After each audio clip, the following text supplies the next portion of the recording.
بسم الله الرحمن الرحيم. الرحمن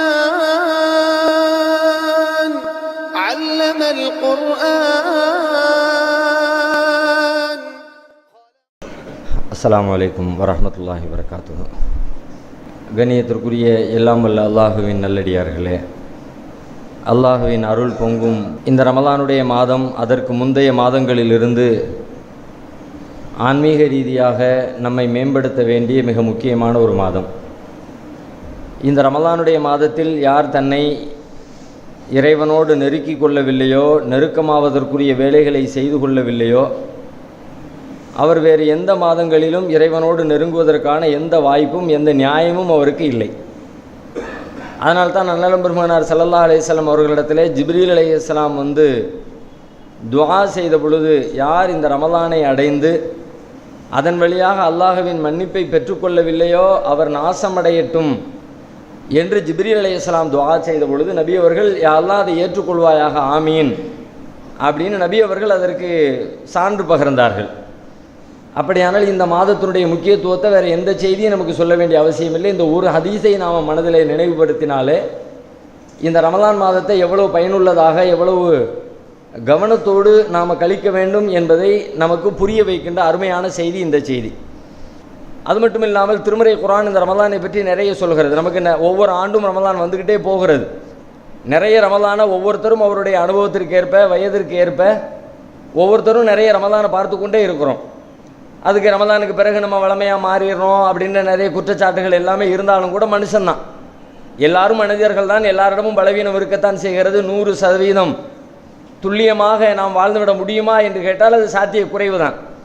அப்போ பலகீனத்தோடு, இயலாமையோடு, குற்றம் செய்கிற உணர்வோடு, தவறிழைக்கக்கூடிய மனப்பாங்கோடு படைக்கப்பட்டிருக்கிற நாம் அதிலிருந்து நம்மை பரிசுத்தப்படுத்திக் கொள்வதற்கு கிடைக்கிற வாய்ப்புகளை அவ்வப்போது சரியாக பயன்படுத்தி கொள்ள வேண்டும். அது அல்லாத நேரத்தில் நீங்கள் புனிதர்களாக வாழுங்கள்னு நம்முடைய மார்க்கம் நம்ம வலியுறுத்தலை. புனிதர்களாக 100% பெர்ஃபெக்டானவர்களாக வாழுங்கள்னு அல்லாவும் சொல்லலை, அல்லாவுடைய தூதரும் சொல்லலை. ஏன்னா அல்லாவும் அல்லாவுடைய தூதர் எப்படி சொல்கிறாங்க, ஒருவேளை புனிதர்களாக எந்த பிழையும் எந்த பாவமும் செய்யாதவர்களாக மனிதர்கள் ஆகிவிட்டால் யுதுஹிபு கௌமன், அல்லாஹ் அந்த சமூகத்தை அழித்து விடுவான். அந்த மாதிரி சமுதாயம் அல்லாவுக்கு விருப்பமே கிடையாது. ஒட்டு மொத்தமாக எந்த பிழைகளுக்குமே இடம் கொடுக்காம, எந்த தவறுகளுக்குமே இடம் கொடுக்காம அப்படிப்பட்ட ஒரு சமுதாயம் அல்லாவுடைய படைப்பு அல்ல, அல்லாவுடைய நோக்கம் அல்ல. அப்படி இருந்துச்சுன்னா அந்த சமுதாயத்தை அல்லாஹ் அழிச்சிருவான். அதுக்கு பிறகு வேற என்ன செய்வான், மீண்டும் ஒரு சமுதாயத்தை படைப்பான். அந்த சமுதாயம் என்ன செய்யும், அவங்க தப்பு செய்வாங்க. இங்கே தப்பு செய்கிறது விஷயம் அல்ல, அதுக்கு அடுத்து உள்ளதான் கவனிக்க வேண்டியது. தவறு செய்வார்கள், தவறு செய்ததற்கு பிறகு உடனடியாக அதை உணர்ந்து இறைவனை அஞ்சி அல்லாஹ்விடத்திலே மன்னிப்பு கேட்டு தம்மை திருத்திக் கொள்வார்கள். இதில் தான் நம்முடைய முக்கியத்துவம் இருக்கிறது. தவறு செய்யாமல் இருப்பது என்பது அது ஒரு வகை, அது ஒரு நல்ல பண்பு. அதுக்காண்டி இது கெட்ட குணம், தப்பு செஞ்சுட்டு மன்னிப்பு கேள், அந்த அர்த்தத்தை புரிஞ்சு கொள்ளக்கூடாது. அதுக்காண்டி நம்ம தப்பு செய்ய வேண்டியதான், அதுக்கப்புறம் போய் மன்னிப்பு கேட்டு, அது அல்ல. நம்ம சொன்னாலும் சொல்லாட்டியும் தப்பு இருக்கும். நீங்கள் விரும்பினாலும் விட்டாலும் நம்முடைய வாழ்க்கையில் பிழைகள் இருக்கத்தான் செய்யும். பிழைகளுக்கு அப்பாற்பட்ட புனிதமான 100% பெர்ஃபெக்டான ஒரு வாழ்க்கை, தூய்மையான வாழ்க்கை நம்மிடத்தில் இருக்குதானே, இல்லவே இல்லை. அப்போ அப்படிப்பட்ட வாழ்க்கையில் இருக்கிறவங்க நம்ம அதையே கண்டினியூ பண்ணிடாமல் அதிலிருந்து மீள்வதற்கு, அதிலிருந்து தப்பிப்பதற்கு, அல்லாஹ்வுடைய கோப பார்வை நம்மீது விழுந்து விடாமல் நம்மை காப்பதற்கு அல்லாஹ் நமக்கு வழங்குகிற வாய்ப்புகளை சரியாக பயன்படுத்தி கொள்ள வேண்டும். அதில் ஒரு வாய்ப்பு தான் ரமலானுடைய மாதம். இந்த ரமலானுடைய மாதத்தை பற்றி நிறைய சிறப்புகள் சொல்லப்படுகிறது. குறிப்பாக அல்லாஹ்வுடைய மன்னிப்பை பெற்று தருகிற மாதம். நபி ஸல்லல்லாஹு அலைஹி வஸல்லம் அவங்க இறுதி 10 நாட்களில் லைலத்துல் கத்ரை எதிர்பார்த்து அதிகமாக அமல் செய்யக்கூடிய காலத்தில் நபி அவர்கள் செய்கின்ற சிறப்பான வழிபாடு என்ன அப்படின்னா, ஒரே ஒரு வழிபாடு தான் சிறப்பான வித்தியாசமான வழிபாடு. மற்ற எல்லாம் எப்போதும் போல இயல்பாக வளமையாக நடக்கிற காரியங்கள் தான். ஒன்றே ஒன்றில் மட்டும் ரொம்ப கூடுதலாக கேர் எடுத்து ரொம்ப கூடுதலாக அந்த இபாதத்தை தான் செய்வாங்க. அது என்னென்னா துஆ. அதுவும் ஒட்டுமொத்தமாக பொதுவாக செய்கிற துஆவா, யாரெல்லாம் அதைத்தான் இதைத்தான் நன்மையைத்தான் வருமானத்தை தான் ஆரோக்கியத்தை தான் அப்படின்னு வழக்கம் போல் நாம் செய்கின்ற அந்த துஆக்கள் அல்ல. அதிலேயும் வித்தியாசப்பட்டு மன்னிப்பை அல்லாஹ்விடத்தில் கேட்கிற துஆ. அல்லாஹும்ம இன்னக அஃபுவுன் துஹிப்புல் அஃபுவ ஃபஅஃபு அன்னி. என் இறைவா, நீ மன்னிப்பை விரும்புகிறவன், என்னை நீ மன்னித்து விடுவாயாக. நீ மன்னிக்க கூடியவன், மன்னிப்பை விரும்புகிறவன், என்னை நீ மன்னித்து விடு என்று சொல்லி அல்லாஹ்விடத்தில் மன்னிப்பை கேட்பதைத்தான் லைலத்துல் கத்ர் இரவனுடைய பாக்கியமாக மிகச் சிறந்த வழிபாடாக நபி அவர்கள் செய்திருக்கிறார்கள். அப்படியானால் இந்த ரமலான் மாதம் எதை பெற்றுத் தருகிற மாதம், அல்லாஹ்வுடைய மன்னிப்பை பெற்றுத் தருகிற மாதம். அதை நாம் புரிந்து கொண்டு வரக்கூடிய நாட்களை கடந்த நாட்களை பற்றி மட்டுமே யோசித்துக் கொண்டிருக்காமல், கடந்த நாட்களில் நாம் செய்த பிழைகளாக இருக்கட்டும், தவறவிட்ட தொழுகைகளாக இருக்கட்டும், திருக்குரானோடு குறைந்து போன நெருக்கமாக இருக்கட்டும், அவை அனைத்தையும் குறைந்தபட்சம் இந்த ஒரு மாதத்திலாவது நாம் சரி செய்து விட வேண்டும் என்கிற ஒரு முன் தீர்மானத்தோடு இந்த ரமலானை நாம் அடைய வேண்டும். முன்னாடியே ஒரு முடிவு எடுத்து வச்சிடணும். அந்த முடிவு எப்படிப்பட்ட முடிவாக இருக்கணும்னா, நம்மள ஆழமான முடிவாக இருக்கணும். அதுக்காக சில நிமிடங்கள் ஒதுக்குங்கள். நோன்பை ஆரம்பிப்பதற்கு முன்பாக ஒரு 5 நிமிடமோ 10 நிமிடமோ ஏதோ ஒரு நேரத்தில், ஒரு நேரம் தொழுகையை தொழுது முடிச்சிட்டோ, அல்லது இரவுல தூங்க போகும் பொழுதோ, அல்லது காலையில் சுபு தொழுகைக்கு பிறகோ, வேறு எந்த ஓய்வு நேரத்திலேயோ ஒரு 10 நிமிடம் 15 நிமிடம் ஒதுக்குங்கள். இந்த ரமலானை நான் எப்படி பயன்படுத்துறது? ஆன்மீக ரீதியாக நெருங்குவதற்கு. ஃபஃபிர்ரு இலல்லாஹ், அல்லாஹ்வின் பால் நெருங்குங்கள் என்று அல்லாஹ் நமக்கு கட்டளை இடுகிறான். அல்லாஹ்வின் பால் விருண்டு ஓடுங்கள், அல்லாஹ்வின் பால் விருண்டு அவனுக்கு பக்கத்தில் நெருங்கி ஓடுங்க அப்படின்னு அல்லாஹ் அறிவுறுத்துறானே. அந்த மாதிரி இந்த ரமலானை அல்லாஹ்வின் பக்கம் நான் நெருங்கி போவதற்கு எப்படியெல்லாம் நான் பயன்படுத்த முடியும்? அதுக்கான வாய்ப்பு என்ன? அதுக்கான சூழல் என்ன? எதுலாம் என்ன அதை தடுக்கும்? அதை செய்ய விடாமல் எதுவெல்லாம் என்னை பின்னாடி இழுக்கும்? அதையெல்லாம் நீங்கள் முன்கூட்டியே உட்கார்ந்து அமர்ந்து அமர சிந்தித்து அதுக்காகவே ஒரு திட்டமிடலை போட்டுக்கொண்டு ரமலானை சந்தியுங்கள். வெறுமனே ஆசை கேட்கும்போது ஒரு ஆசை வரும். ஆமாம், நம்ம இதுக்கு பேர் அல்ல திட்டமிடல். ஆமாம், இந்த ரமலானை பண்ணிட வேண்டியதான், இதில் கரெக்டாக 5 வக்து தொழுத வேண்டியதான். இதை நினைக்காத ஆட்கள் பெரும்பாலும் இருக்க மாட்டாங்க. பெரும்பாலும் வருஷ புதுசில் ஒரு தீர்மானம் ஏற்றி 3 நாட்களுக்கு அந்த தீர்மானத்தை கடைபிடிச்சிட்டு 4வது நாள் தீர்மானத்தை குப்பையில் தூக்கி போடுவாங்களே, அதே மாதிரி ரமலானிலேயும் இது மாதிரி ஆசைகள் படுகிற மக்கள் எல்லோரும் அதிகமாக இருக்கிறார்கள். அதனால தான் 3 நாள் பள்ளியாசம் நிறைஞ்சு வெளியுது. ரமலானுடைய முதல் 3 நாள் பாருங்களேன், கடைசி 3 நாள் எப்படி இருக்குதோ அதே மாதிரி முதல் 3 நாளும் பள்ளியாசம் நிறைஞ்சு தான் இருக்கிறது. 4வது நாள் அது கொஞ்சம் கொஞ்சமாக குறையுது. 10வது நாள் 15வது நாள் பார்த்த வழக்கம் போல் இருக்கிறது. 17, 18 அந்த நாட்கள்லாம் பார்க்கும்பொழுது மற்ற ரமலான் அல்லாத நாட்கள் எப்படி இருந்துச்சோ அதே மாதிரியான நாட்களாகத்தான் ரமலானுடைய நாட்களும் கழிகிறது. ஏன் அப்படின்னா, அவங்க ஆசைப்பட்டாங்க. என்ன ஆசைப்பட்டாங்க? நம்ம தொழுகணும்னு ஆசைப்பட்டாங்க, அதிகமாக திக்ரு செய்யணும்னு ஆசைப்பட்டாங்க, அதிகமான நேரத்தை பள்ளிவாசலில் செலவழிக்கணும்னு ஆசைப்பட்டாங்க, திருக்குரானோடு நம்முடைய நேரத்தை செலவழிக்கணும்னு ஆசைப்பட்டாங்க. அதுக்காக வேண்டி தான் ஒரு நாள் அது மாதிரி பிளான் பண்ண மாதிரி செஞ்சாங்க. ஆசைப்பட்ட மாதிரி 2வது நாள் இருந்தாங்க, 3வது நாள் இருந்தாங்க, 4வது நாள் அவர்களுடைய வேலை, சொந்த அலுவல், இத்தனை வருட காலமாக மாத காலமாக அவர்கள் அனுபவித்து செயல்பட்டு வந்த அந்த செயல்பாட்டின் தொடர்ச்சி கொஞ்சம் கொஞ்சமாக இழுத்து சரி நாளைக்கு பார்த்துக்கலாம் அப்படின்னு நாட்கள் எல்லாம் கடந்து போய் மீதி ஒரு நாள் 2 நாள் மிச்சம் இருக்கும் பொழுது மீண்டும் வா ஏதாவது முடிய போகுது அப்படின்னு ஓடி வரக்கூடிய ஆட்களாக இருந்தாங்க. அப்போ நாம் திட்டமிடுதல் என்பது வெறுமனே ஆசையாக இருந்து விடக்கூடாது. நிறைய பேர் காலையில் சுபு தொழுகைக்காக வேண்டி அலாரம் வச்சுட்டு 7 மணி எந்திக்கிற ஆட்கள் இருக்கிறாங்களா இல்லையா? என்ன காரணம்? சுபு தொழணும் அவர் தான் பிளான் பண்ணார், யோசித்தார், ஆசைப்பட்டார். ஆசைப்பட்டதோடு மட்டும் இல்லை, அந்த ஆசைக்கு ஒரு செயல் வடிவமும் கொடுத்தார். எப்படி? செல்ஃபோன் எடுத்தார், அலாரத்தை ஓப்பன் பண்ணார், கடிகாரத்தை ஓப்பன் பண்ணி அலாரம் வச்சார். 5 மணிக்கு அலாரம் வச்சார். மறுநாள் காலையில் 5 மணிக்கு அலாரம் அடிக்கவும் செஞ்சிச்சு. அந்த அடிக்கிற நேரத்தில் அலாரம் அடிக்கிறது தெரியாமல் தூங்கினாரா? அதுவும் இல்லை, அலாரம் அடிக்குதுன்னு தெரிஞ்சு முழிக்கவும் செஞ்சார். முழிச்சதோடு மட்டும் இல்லை, முழிச்சதுக்கு பிறகு செய்தான் வர்றார். அங்கே தான் இவருக்கு போராட்டமே இருக்கிறார். அலாரம் வைக்கிற விஷயம் இல்லை, காலையில் சுபுகு எந்திக்கணும்னு அவர் நினைச்சது தப்பு இல்லை, அது கரெக்டாக நினைச்சாரு, அதை ஓகே, நினைப்பு கரெக்டு. அதுக்கப்புறம் அதுக்காக வேண்டி ஒரு திட்டமிட்டார், அலாரம் செட் பண்ணார், அதுவும் ஓகே. எங்கே பிரச்சனை ஆரம்பிக்கிறது? காலையில் 5 மணிக்கு அலாரம் அடித்ததுக்கு பிறகு அந்த நேரத்தில் படுக்கையிலேருந்து எந்திரிச்சு அலாரத்தை ஆஃப் பண்ணிட்டு ஒலிச்சி வரணும்ல, அங்கே தான் சைத்தான் நிற்கிறான். அந்த சைத்தானுடைய போராட்டத்தை எதிர்கொள்வது எப்படி? அந்த மனநிலை எப்படி சமாளிக்கிறது? அதுக்கு ஒரு பிளான் இருந்துச்சா? வருவானே சைத்தான் வரும். எப்படி? காலையில் எந்திரிச்ச உடனே இன்னொரு 5 நிமிஷம்மா, இந்த 5 நிமிஷத்துக்கு இடம் கொடுத்துட கூடாது அப்படின்னு யாரெல்லாம் அலாரத்தை செட் பண்ணாங்களோ அவங்க ஜெயிச்சிட்டாங்க. அந்த 5 நிமிஷத்தை பிளான் பண்ணாமல் யாரெல்லாம் அலாரம் வச்சாங்களோ அவங்களாம் 7 மணிக்கு தான் எந்திப்பாங்க. 5 மணிக்கு எந்திரிச்சிருப்பாரு, எந்திரிச்சு ஆஃப் பண்ணிட்டு படுத்துருவேன். இன்னொரு 5 நிமிஷம் இருக்குல்ல, நம்ம இதுக்கு 5 மணிக்கே வச்சோம். வக்து 5:45 தானே தொழுகை வச்சுருக்காங்க, 5:30 தானே இருக்குது. ஏப்பா இன்னும் 1/2 மணி நேரம். இது நேற்று இஷாவில் தெரியலையோ அலாரம் வைக்கும்போது? நைட்டு தூங்கும்போது 10 மணிக்கு, காலையில் சுபு எத்தனை மணிக்கு வக்துன்னு தெரியலையோ? ஜமாத்து தெரியத்தானே செஞ்சிச்சு. தெரிஞ்சுக்கிட்டே தானே காலையில் 5:30க்கு ஜமாத்துன்னு தெரிஞ்சுக்கிட்டு தானே 5 மணிக்கு வச்சிங்க. அப்போ என்ன அர்த்தத்தில் வச்சிங்க? 5 மணிக்கு எந்திரிச்சா கரெக்டாக ஒழு செஞ்சுட்டு பாத்ரூம் போயிட்டு பல்ல தேய்ச்சிட்டு அங்கேருந்து போகிறதுக்கு 10 நிமிஷம் ஆகும், அங்கே போய் சுண்ணத்துள்ள ஒரு 5 நிமிஷம் ஆகும். கரெக்டாக டைம் பிளான் பண்ணி தானே பண்ணுனீங்க. அப்போ அந்த இடத்துல வர்ற சைத்தானை ஜெயிக்கிறது எப்படின்னு உங்களுக்கு ஒரு ஐடியா இருந்துச்சா? ஒரு முன் திட்டமிடல் இருந்துச்சா? அந்த திட்டமிடலை நீங்கள் சரியாக செய்து கொள்ளவில்லை என்றால், அதற்கான ஏற்பாடுகளை, அதற்கான மன வலிமையை நீங்கள் வளர்த்து கொள்ளவில்லை என்றால் உங்களின் ஆசை எல்லாம் பகல் கனவாக மாறி போய்விடும். 2மே நீங்கள் தான். எந்த 2மே நீங்கள் தான்? முதல் நாள் இரவிலே மறுநாள் காலை 5 மணிக்கு எழ வேண்டும் என்று விரும்பியதும் நீங்கள் தான், அதற்காக அலாரம் வைத்ததும் நீங்கள் தான். மறுநாள் காலையில் 5 மணிக்கு எழுந்ததற்கு பிறகு அலாரத்தை ஆஃப் செய்து விட்டு படுத்ததும் நீங்கள் தான். அப்படியானால் இந்த 2லே உண்மையான நீங்கள் யார்? ரெண்டுமே நீங்கள். ஆனால் அதில் ஒன்று பொய், ஒன்று உண்மை. உண்மையான நீங்கள் ஒன்று இருக்கிறதுக்குள்ள பொய்யான நீங்கள் ஒன்று இருக்கு. அதனால் உண்மையான நீங்கள் வழக்கம் போல இருந்தீங்களா, அதுதான் உண்மை. இடையில இப்போ நீங்கள் பிளான் போட்டது இது வந்து முழுமையான பிளான் இல்லை, வெறும் மேலோட்டமான ஒரு ஆசை. ஆசைகள் எல்லாம் எப்பொழுது நிறைவேறும்? எந்த சங்கடமும் எந்த சிரமமும் இல்லாத கட்டத்தில் ஆசைகள் நிறைவேறும். சிரமங்களும் கஷ்டங்களும் வந்து விட்டால் ஆசைகளை தூக்கி ஓரம் கட்டிடுவோம். அது பார்த்துக்கலாம், இப்போ என்ன முடிய மாட்டேங்குதுல.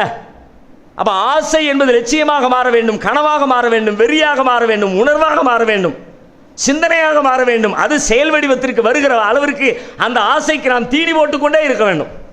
அப்போ தான் அதை நம்ம சரியாக செய்ய முடியும். அதே போலத்தான் இந்த ரமலான் வருகிறது. வெறுமனே ஆசைப்படாதீர்கள். ஆசை ஆசை ஆசை என்று எத்தனையோ ரமலான் ஆசையோடு கடந்து விட்டது. ஆனால் எத்தனை ரமலானில் திருமறை குர்ஆனை ஒரு தடவை முழுமையாக ஓதி முடித்தோம்? சிலர் இருக்கிறோம், எல்லோரையும் நான் பற்றி பேசல, திட்டமிட்டபடி செயலாற்றுகிற சில பேர் இருக்கிறோம். பல பேருடைய நிலை என்ன? இந்த ஆண்டு ரமலானிலே திருமறை குர்ஆனோடு ஒரு நெருங்கிய தொடர்பை வைத்து முழுமையாக ஆரம்பம் முதல் கடைசி வரைக்கும் அதை படித்து அது என்ன சொல்கிறது என்பதை தெரிந்து கொள்ள வேண்டும் என்று ரமலானுக்கு முன்னர் ஆசைப்பட்டு ரமலானுடைய துவக்கத்திலே திருமறை குர்ஆனை திறந்து படிக்க ஆரம்பித்து 10 பக்கங்கள், 15 பக்கங்கள், 20 பக்கங்கள், ஒரு ஜுசு, 1.5 ஜுசு என்று 1.5 ஜுசுவை தாண்டாமல் அதோடு பாதி கிணறிலேயே நம்முடைய ஆசைகள் அல்ப ஆசைகளாக மாறி போய்விட்டதே. ஏன் என்பதை சிந்திக்காவிட்டால் இந்த ரமலானும் அப்படித்தான் கிடக்கும். இந்த ரமலான் மட்டுமல்ல, இனி எந்த ரமலான் வந்தாலும் நமக்கு அப்படித்தான். அப்போ முழுமையான பயனை அடைய வேண்டும் என்று சொன்னால், நம்முடைய ஆசை ரமலான் முழுவதும் கடைசி வரை தொடர வேண்டும் என்று சொன்னால், அது நிறைவு பெற வேண்டும் என்று சொன்னால், எங்கெல்லாம் இதிலே சிக்கல் வருமோ அதற்குரிய யோசனைகள் என்ன, அந்த சிக்கலை சமாளிக்கிற வழி என்ன, அந்த நேரத்தினுடைய மன வலிமையை வளர்த்துக் கொள்வதற்கான சிந்தனை என்ன என்பதற்கு நீங்கள் சிந்தியுங்கள். நாளை மகரிபுக்கு முன்பாக அமர்ந்து ஒரு அரை மணி நேரம் கிடைக்கிற நேரத்தில் எப்படியெல்லாம் இதை திட்டமிட்டு சரியாக செய்ய முடியும். பலவீனம் வரும், திட்டமிடல் எப்படி இருக்க வேண்டும், சிக்கல் வரும். சிக்கல் மைனஸே போடாமல் வரும்ல. காலையில் எந்திக்க வேண்டியது, அது சுபு தொழ வேண்டியது, சுபு தொழுது 1 மணி நேரம் அப்படின்னு நீங்கள் டைம் டேபிள் போட்டீங்கன்னா இந்த டைம் டேபிள் செட் ஆகாது. சுபு தொழுத உடனே உட்காருவோம், ஆனால் உட்காரும்போது சோர்வாக இருக்குமே. முதல் நாள் நைட்டு 20 தொழுதுட்டு நம்ம படுக்கிறக்கே மணி 11:30 ஆயிருக்குமே. காலையில் 3 மணிக்கு எந்திரிச்சிருவோமே. எப்போதுமே 7 மணி நேரம் தூங்குறவங்க இப்போ 4 மணி நேரம் தூங்குனா, சுபு தொழுத உடனே அரை மணி நேரம் குர்ஆன் ஓதணும்னு போட்டு வச்சிருக்கோம். குர்ஆன் கையில் கொடுத்தோம், தூக்கம் வருமே. அப்போ அந்த தூக்கத்தை சரி பண்ணுறதுக்கு நம்முடைய உடல் தேடுமே. அப்போ நம்ம என்ன பண்ண போகிறோம்? அந்த நேரம் அந்த உடலுடைய தேவையை பூர்த்தி செய்து கொள்ளாமல் வெறுமனே திட்டம் போட்டால் செயல் வடிவம் பெறாத. திட்டமாக இருக்கும். குர்ஆன் கூட மடியில் இருக்கலாம், ஆனால் குர்ஆன் ஓத முடியுமா? குர்ஆன் மடியில் வச்சுட்டு தூங்கிட்டு இருப்பாங்களே. அப்போ நாம் தூங்காமல் அதை படிப்பது எப்படி? அப்படியானால் உடலுக்கு தேவைப்படுகிற தூக்கத்தை கொடுத்தாக வேண்டும்.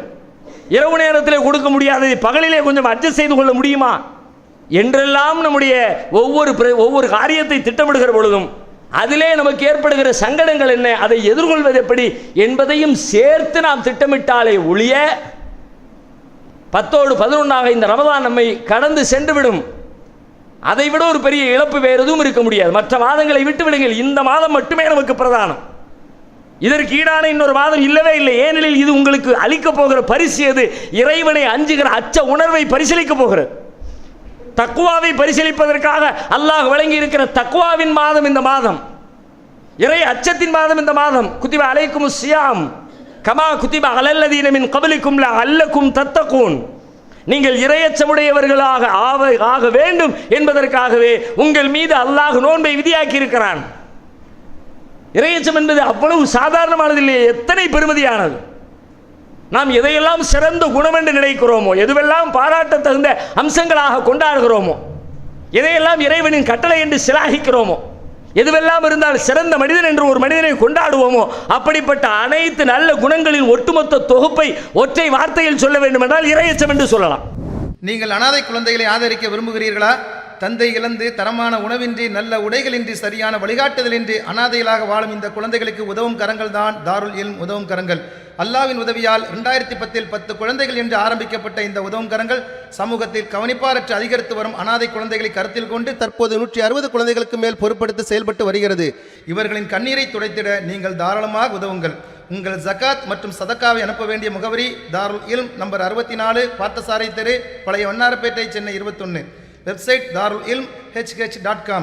தொடர்புக்கு 9840725020 9600055060.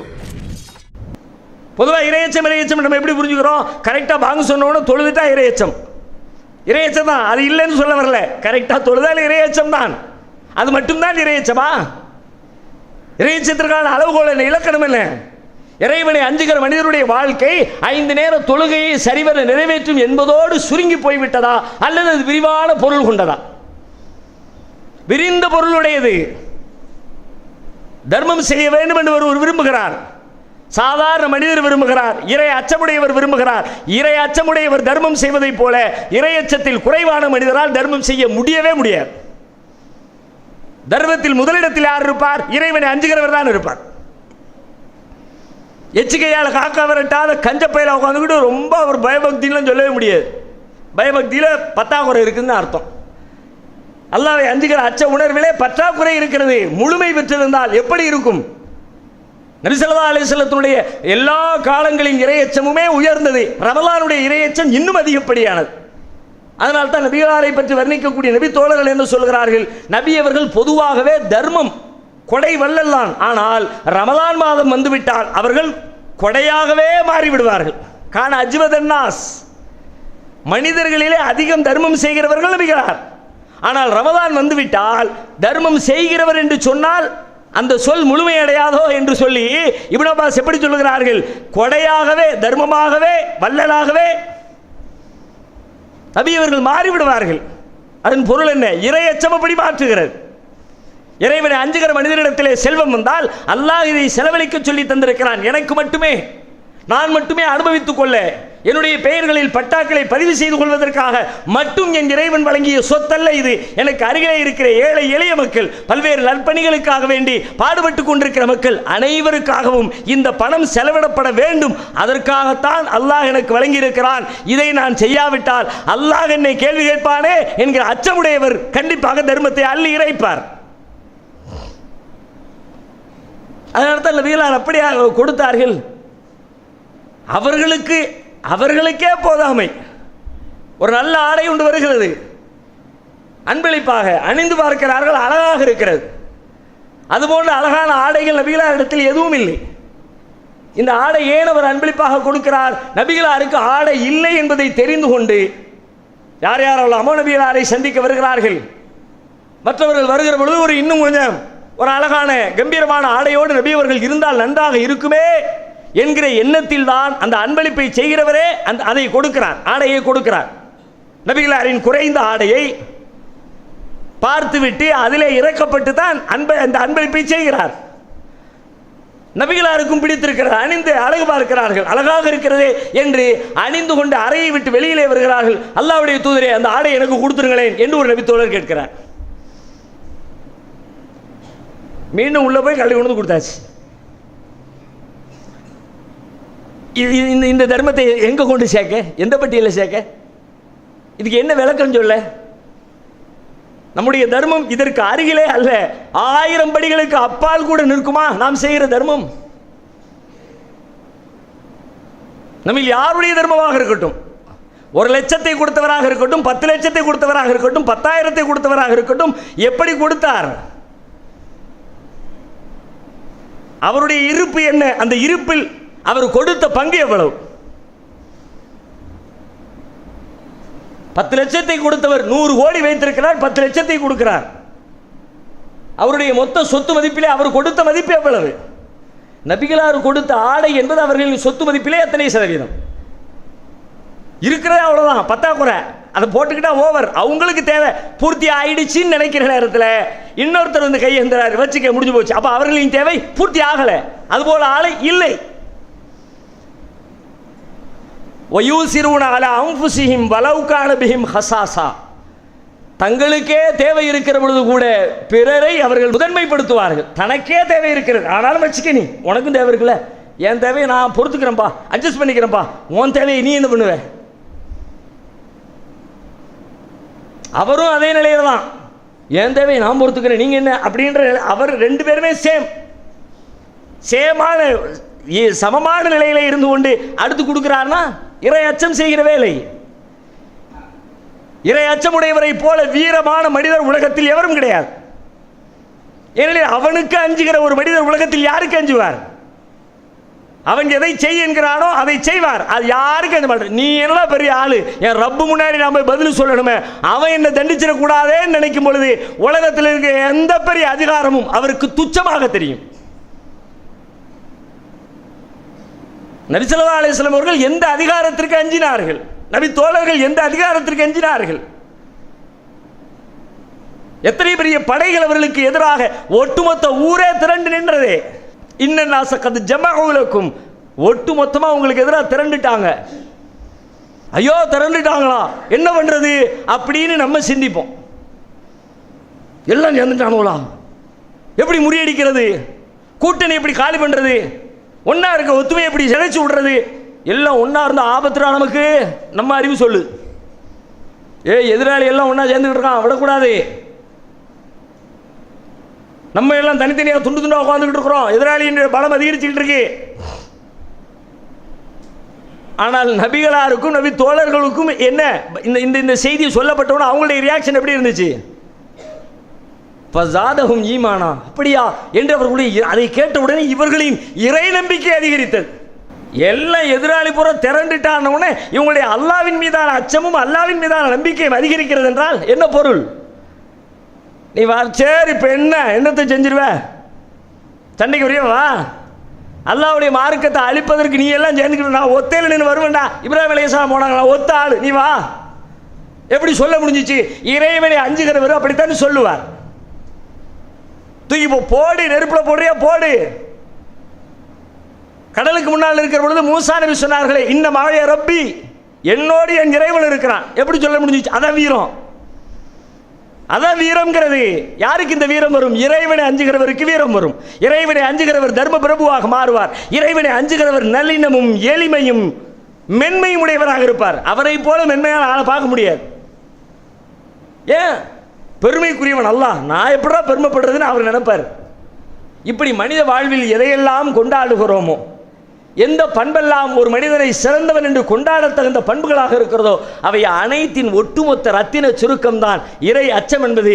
அப்படிப்பட்ட இறை அச்சத்தை பரிசீலிப்பதற்காக அல்லாஹ் நமக்கு வழங்கியிருக்கிற அருமையான மாதத்தை நாம் சந்திக்க இருக்கிறோம். எனவே இந்த மாதத்தை பயன்படுத்தி அதன் நன்மைகளை அறுவடை செய்து கொள்ளக்கூடிய மக்களாக நாம் மாற வேண்டும். அல்லாஹ் ரப்பல் ஆலமீன் நம் அனைவருக்கும் அதற்குரிய நல்லருளை தந்தருள்வானாக. அன்பிற்குரிய சகோதரர்களே, ரமலானுடைய மாதம் இறைவனின் மன்னிப்பை பெற வேண்டிய மிக முக்கியமான ஒரு மாதம். நபி ஸல்லல்லாஹு அலைஹி வஸல்லம் தம்முடைய வாழ்க்கையில் பொதுவாகவே அவர்கள் எவ்வளவோ துஆக்களை பிரார்த்தனைகளை செய்திருந்தாலும் இறைவா என் பாவத்தை மன்னித்து விடு என்கிற பிரார்த்தனை தான் அதிகமாக அவர்கள் செய்த பிரார்த்தனை. ஒரு தொழுகை என்று எடுத்துக்கொண்டால் தொழுகையின் துவக்கம் முதல் சலாம் கொடுக்கிற இறை வரைக்கும் உண்டான இடைப்பட்ட பகுதியில் அதிகமாக நம்முடைய பிரார்த்தனைகளும் சொற்களும் எப்படி இருக்கிறது? மன்னிப்பை எதிர்பார்த்து தான் இருக்கிறது. அல்லாஹும்ம பாயிது பைனி என்று ஆரம்ப துவாவை ஆரம்பிக்கிறோம். இறைவா, எனக்கும் என் பிழைகளுக்கும் மத்தியிலே, என் தவறுகளுக்கும் மத்தியிலே ஒரு மிகப்பெரிய தூரத்தை நீ ஏற்படுத்தி விடு. அந்த பாவங்களிலிருந்து எங்களை பரிசுத்தப்படுத்தி விடு. அதை எங்களை தண்ணீரால் ஆழங்கட்டியால் அதை சுத்தப்படுத்தி எங்களை நல்லவர்களாக மாற்றிவிடு. இப்படித்தான் ஆரம்பிக்கிறது. கடைசி வரை இப்படி துஆவிலே பாவ மன்னிப்பிலேயே நம்முடைய தொழுகையின் ஒவ்வொரு அங்கமும் நகர்ந்து கொண்டே இருக்கிறது. அதனால தான் நபி அவர்கள் இந்த மாதத்தில் அதிகம் பாவ மன்னிப்பிற்காக பிரார்த்தித்திருக்கிறார்கள். பாவ மன்னிப்புக்கான பிரார்த்தனை என்பது வெறுமனே பாவங்களை மன்னிக்க செய்கிற பிரார்த்தனை மட்டுமல்ல, அதுதான் நம்முடைய வாழ்வின் வசந்தங்களை கொண்டு வந்து சேர்க்கிற பிரார்த்தனையும் கூட. வானிஸ்தக்ஃபிரு ரப்பக்கும் சும்ம தூபு இலை யுமத்திஉக்கும் மதான் ஹஸனன் இலா அஜலின் முஸம்மா வயூதி குல்லதி ஃபضலின் ஃபضலா. நீங்கள் உங்கள் இறைவனிடத்திலே மன்னிப்பு கேடுங்கள், அவன்பால் திரும்புங்கள். யுமத்திஉக்கும் மதான் ஹஸனன், அழகான வாழ்க்கையை இந்த உலகத்திலே உங்களுக்கு அல்லாஹ் பரிசீலிப்பான். வயூதி குல்லதி ஃபضலின் ஃபضலா, உலகத்தின் ஒவ்வொரு அருளையும் உங்களை சுவைக்க செய்வான். இன்னொரு இடத்திலே சொல்கிறான் அல்லாஹ், நீ அது மாதிரி துஆ செய்யுங்க. யும்திதுக்கும் பி அம்வால், உங்களுக்கு அல்லாஹ் செல்வத்தை கொடுத்து உதவி செய்வான், பிள்ளைகளை கொடுத்து உதவி செய்வான், தோட்டங்களை தருவான், ஆறுகளை தருவான். எப்பொழுது? பாவத்திற்கு மன்னிப்புகள். அல்லாஹ் கேட்டதை தருவான். எந்த பிரார்த்தனையும் அல்லாஹ் வீணாக்கிற மாட்டான். ஆனால் நம்ம கேட்குறது எல்லா பாவத்தை மன்னிச்சிரு, நீ பாவ மன்னிப்பு கேட்டால் பிள்ளை கிடைக்கும், பாவ மன்னிப்பு கேட்டால் செல்வம் கிடைக்கும், பாவ மன்னிப்பு கேட்டால் தோட்டம் கிடைக்கும், பாவ மன்னிப்பு கேட்டால் தண்ணீர் கிடைக்கும். திருக்குர்ஆன் கொடுக்கிற வாக்குறுதிகளை வெளியிடலாம். அப்படி அதிகமாக பாவ மன்னிப்பு என்கிற அந்த பிரார்த்தனை வாழ்வின் வசந்தங்களை கொண்டு வந்து சேர்க்கிற பிரார்த்தனை, அதற்கு உகந்த மாதமாக ரமலானுடைய மாதம் இருக்கிறது. எனவே அந்த மாதத்தில் அதிகமாக பாவ மன்னிப்பை அல்லாஹ்விடத்திலே கேட்டு பாவங்களுக்கான மன்னிப்பையும் பெற்றுக்கொள்வதோடு உலகத்தின் வசந்தங்களையும் அனுபவிக்கிற நன்மக்களாக அல்லாஹ் நம் அனைவரையும் ஆக்கி அருள்வானாக. வாஹர் தாவானா அல்ஹம்துலில்லாஹி ரப்பில் ஆலமீன்.